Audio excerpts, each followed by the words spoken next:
Good morning, everyone. It's Thursday, January 5th, 2023, and I'm using Pam's Recolored Tarot. It's this company here, Lucky Card Design. Yeah. I think if I remember correctly, it came out of Bulgaria.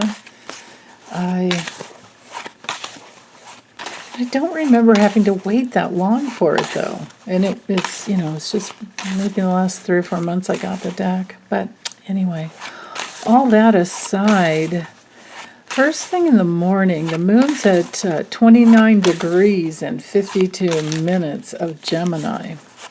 So that means that in another 8 minutes, it's going to be Cancer. So we could just pretend...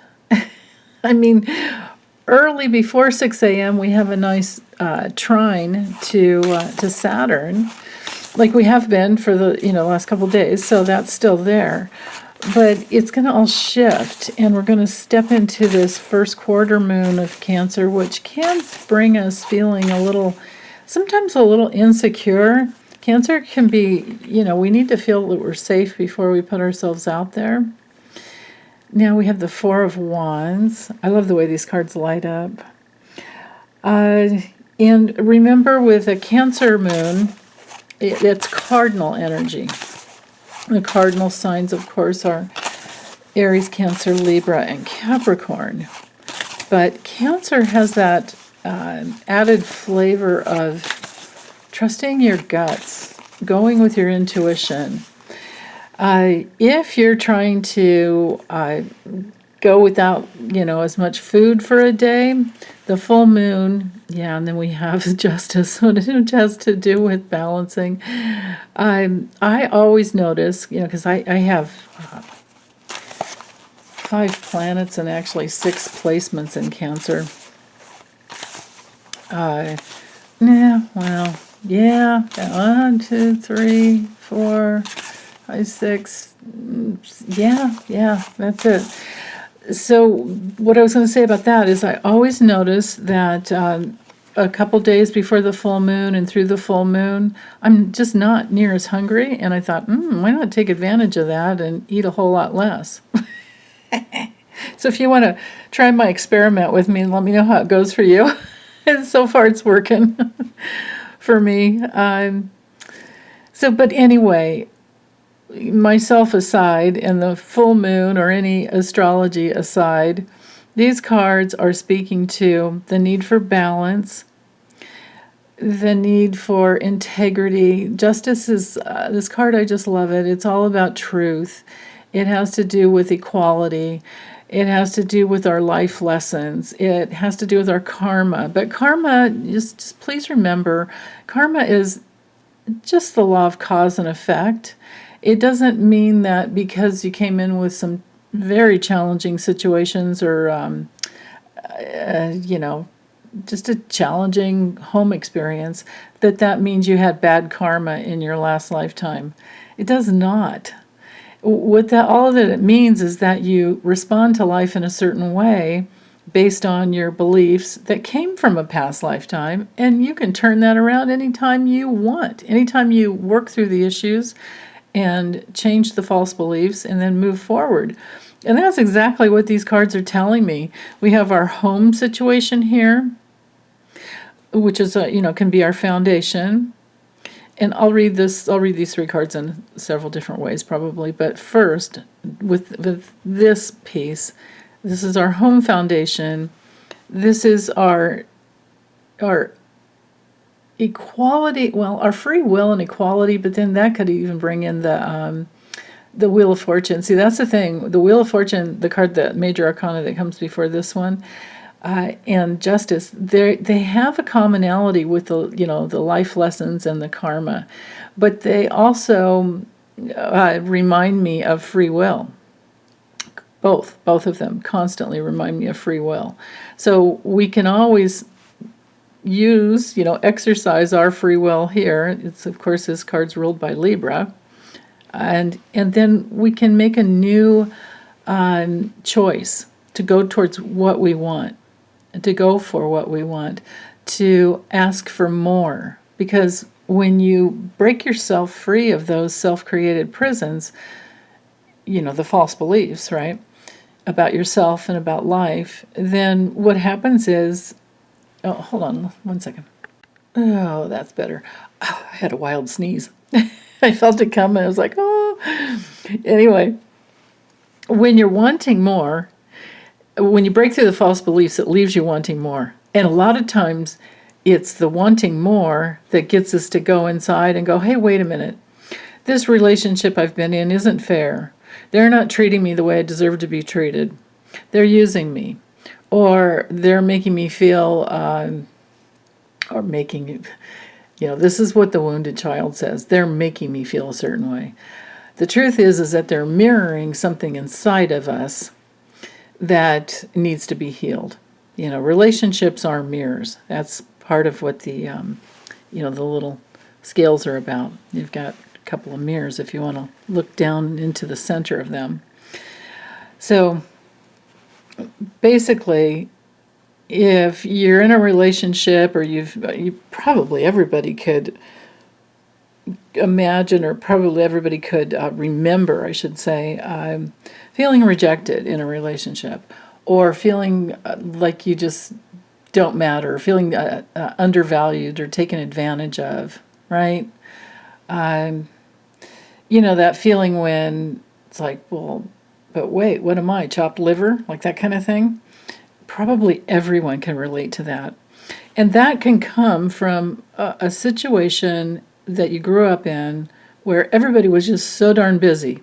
Because I feel like there's a little bit of the appearance values in this card with the Four of Wands. It's like, okay, people are coming over. We have to put on the happy face and the big show. Or maybe this is a wedding or some event, something, right? It's like, oh, we have to be perfect. And we have to be all bright and shiny and whatever, blah, blah, blah. Get out the best china and da. Things are relaxing nowadays, I think. And I think that is one of the gifts, if you could call it a gift, of COVID. I mean, talk about the reset, right? So with that, if you can just imagine that relationships are mirrors, but through the wanting more, it helps us to get inside of the pain of not having what you want, right?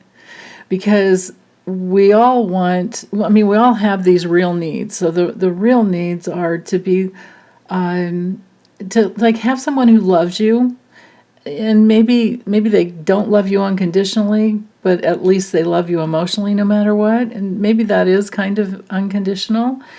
But we need to have people that we can share ourselves with, who aren't, harshly judgmental, and we need to be able to express ourselves to them and be encouraged and have that flow go back and forth. There's that communication that needs to happen.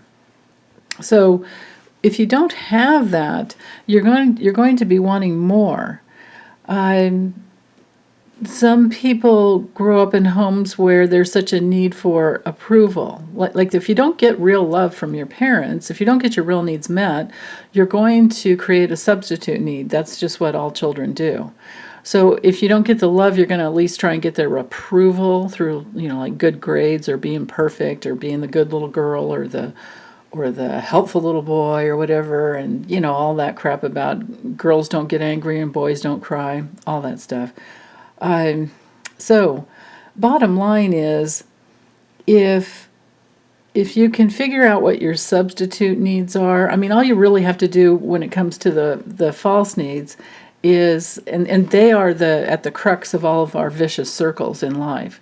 So all we really need to do is become aware of our repressed needs, and the real needs that we repress as a little one, which makes us jump into approval, or being busy and just always looking out towards life instead of going within, is to remember that you need love, you need connection, you need pleasure, and you need to be seen and heard and understood for your unique individual self.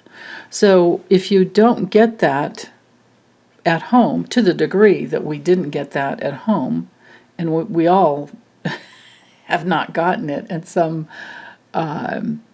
point or another, because there is no perfect parent. There are no perfect parents. And what we need to do is just to let go of, if we focus on the real needs and we do our best as an adult to meet those real needs on your own, that which means we don't go outside of ourselves for approval. We don't try to win all the time. We know we don't need to be perfect. We don't need to be superior in some way, right? And if you feel those urgencies around needing approval, or I gotta win, or I have to be perfect, like all of those have tos, those are emotional reactions. And that's what we're going to be balancing out our entire lives, are those substitute, real needs. So when you feel the urgency, you just stop, take a deep breath, get yourself balanced and centered, and then know that you have everything inside of you to meet your real needs, because you're the one that can, reach out and call someone or text someone, or, reach out for communication, or go to your loved one and say, can I get a hug? Whatever it is that you need. If you don't have a loved one with you, maybe you have a pet, they'll always hug you. Well, unless you have a grumpy cat, but but anyway, so fulfilling our real adult needs will automatically make the the false needs go away. And it's important to remember that, in this quest to balance out that soul substance, that expect some depression. It's normal. It's part of the healing process, because when we're getting into repressed feelings, the depression that held them down when we were children, in order to cope, because in order to cope, we had to numb out from our real needs. When we're going through that process, there is some depression that will come up, because there's some helplessness that'll come up. Imagine and expect what you might have gone through as a child, and expect all that to come up again. But just let yourself feel it. It's okay. You're an adult. You can reparent yourself. You can be your own best mom and dad, sister, brother, sibling, and then there you go. and then you rebalance that flow of life force in you, and you can ask for more because you know you deserve more, and you come home to yourself. That's how we come home to ourselves. So, okay, well, that's all I have for today, you guys. I hope this was helpful. I was going to read it a few different ways, but I feel like this is just it. Unless you're having a party and somebody's traveling to you and you're trying to bring everyone together, that could be the thing for the day. But, that might be a mundane way to read this. And I've given voice to everything that would entail if these cards were reversed. Okay. Upright and reversed. Okay, so take good care, you guys. Bye.